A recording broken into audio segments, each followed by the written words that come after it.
Brigitte Lahaie, Sud Radio, le sexe au conseil. Eh bien, nous allons parler de la sexualité des hommes avec l'âge, parce que j'ai trouvé qu'il fallait un peu de parité, Gérard Salama, dans cette émission. Absolument. Vous êtes d'accord, parce qu'on parle des femmes et de la ménopause. Alors c'est vrai, l'homme ne connaît pas la ménopause, mais il peut connaître une baisse de sa testostérone, c'est l'hormone mâle par excellence. Et puis, ce qu'il faut quand même aussi ajouter, et c'est le cas pour tous nos organes, c'est le cas pour notre corps, mais même aussi pour notre cerveau, à partir d'un certain âge, et même très jeune, il y a une sorte de baisse de vitalité, de tout, quoi.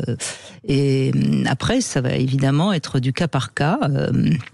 Et si on pourrait, par exemple, penser que parfois, avant la trentaine, il y a peut-être un excès de testostérone, eh bien, ça provoque évidemment des besoins, entre guillemets, sexuels un peu intenses chez beaucoup de jeunes hommes. Eh bien, c'est vers la cinquantaine, on considère, c'est encore une fois des statistiques, donc ça ne veut pas dire que tous les hommes sont comme ça, mais on considère qu'à partir de la cinquantaine, il y a un équilibre entre les instincts naturels qu'on appelle les pulsions sexuelles et les désirs. Et c'est pour ça que beaucoup de femmes disent que les hommes sont de meilleurs amants après 40 ans et jusqu'à 60, parce qu'après 60, justement, il y a peut-être un peu trop de baisse de testostérone et donc l'érection devient plus lente, l'éjaculation parfois est plus rapide, le sperme est expulsé aussi de manière plus lente. Tout ça, ça vient en effet de l'âge, mais c'est pas très grave.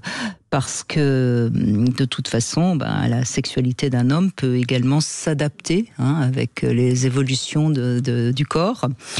Alors, il y a aussi des choses, par exemple, le temps de retrouver son érection est souvent beaucoup plus lent, cette fameuse période réfractaire dont on parle. Il paraît aussi qu'il y a le poids des testicules qui diminue, et que les sensations peuvent être moins intenses et l'angle d'érection devient un peu plus faible. Et ça, il paraît que ça dérange beaucoup d'hommes, qu'ils n'ont plus, qui se dressent à l'horizontale, voilà.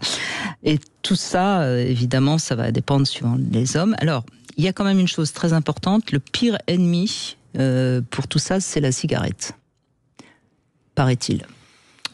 Est-ce que vous êtes d'accord avec ça en tant que médecin? Parce il y a beaucoup de choses dans cette question. Il y a beaucoup de choses. Alors d'abord, on va juste sortir du médical et je vais vous donner juste une expérience personnelle. Il y a beaucoup de femmes de 40 ans, vous voyez qu'on est loin des 60 ans, de 40 ans qui se plaignent que leurs maris n'ont plus envie d'avoir des relations parce que, et ça c'est une explication que je pense être vraie, c'est que à 40-45 ans aujourd'hui, le challenge des hommes, n'est plus de conquérir la femme ou de faire l'amour, c'est le challenge du travail, du boulot. Je veux être directeur, je veux être ceci, cela. Et donc ils travaillent 14 heures par jour, si j'ose dire, et ils rentrent chez eux, et ils pensent à autre chose. Ils sont épuisés. Et les femmes, ils n'ont même plus envie. Ils n'ont même plus envie, et les femmes se plaignent. Ça, c'est une constatation que j'ai. Maintenant, on revient un petit peu à l'âge et à la ménopause.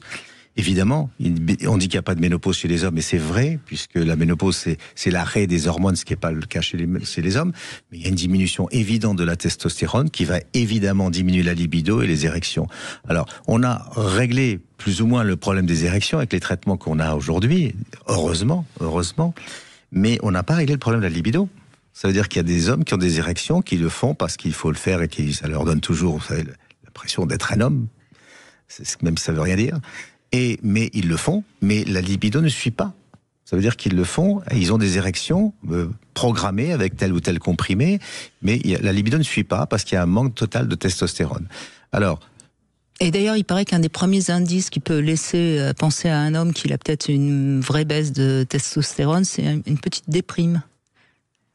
Alors, je ne sais pas si vous êtes d'accord.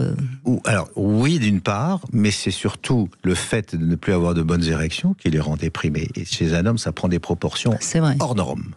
Hors normes. Impression de ne plus être un homme, impression de ne plus exister, impression de ne plus être à la hauteur, impression de ne pas pouvoir tenir à garder sa femme parce qu'elle se dit « je vais aller voir ailleurs », etc., etc. Ça prend des proportions vraiment hors norme. D'ailleurs, et quand on en parle avec la femme dans le couple qui est en face, elle a tendance en général à dire c'est pas si grave que ça, on va se débrouiller et puis c'est tout. Mais ça prend plus d'importance chez les hommes que les... Alors, il y aurait des traitements qu'on ne fait pas parce que c'est dangereux. Mais regardez, quand j'ai travaillé en Russie, par exemple, il y a des médecins, et plein de médecins, qui faisaient des injections de testostérone, ce qui est totalement interdit et dangereux aux hommes, pour leur donner juste l'impression que ça marche. Et c'est vrai que ça marchait, puisqu'il manque c'est comme les hormones chez les femmes. Et ça marchait.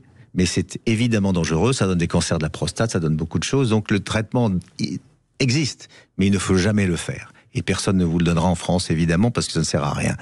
Alors par contre, on a cette chance d'avoir quand même tous ces Viagra et autres, pour ne pas donner de nom, qui permettent à l'homme de comment dirais-je, de montrer qu'il est un homme. Si vous voyez ce que je veux dire. Ça veut dire se donner l'impression qu'il l'est. Et d'ailleurs, c'est quand même pratiquement quelque chose d'important. Il y arrive, il peut, ça marche. Pas toujours, mais ça marche. Aujourd'hui, ça marche. Voilà, maintenant, s'il y a moins de libido, puis... Mais le problème quand même de toutes ces pilules, que ce soit quelles qu'elles soient, c'est que ça fonctionne, mais il faut quand même qu'il y ait du désir. Absolument. S'il n'y a pas de désir, vous pouvez avaler toute la boîte de Viagra. On est d'accord. Et alors, il y a une chose que je voudrais dire qui est très importante aussi, c'est que on croit toujours qu'un homme, il a des besoins intenses, mais pas du tout. S'il a pris l'habitude avec sa femme, parce qu'il y a un accord dans le couple de ne plus faire l'amour, il s'y habitue très vite, surtout s'il n'a pas trop de libido. Il s'y habitue très vite. Moi, je vois beaucoup de couples qui vont très bien après 60 ans. Lui, il a moins envie, elle a plus du tout envie. On en a parlé tout à l'heure. Mais ça marche très bien, c'est comme ça. Ça marche très très bien. Quand les deux sont au diapason, ça marche très très bien. Et j'ai vu des femmes me dire, mais c'est pas possible, il fait rien, c'est qu'il a une maîtresse, c'est pas possible. Pas du tout. Un homme s'habitue très très très très vite à ne rien faire.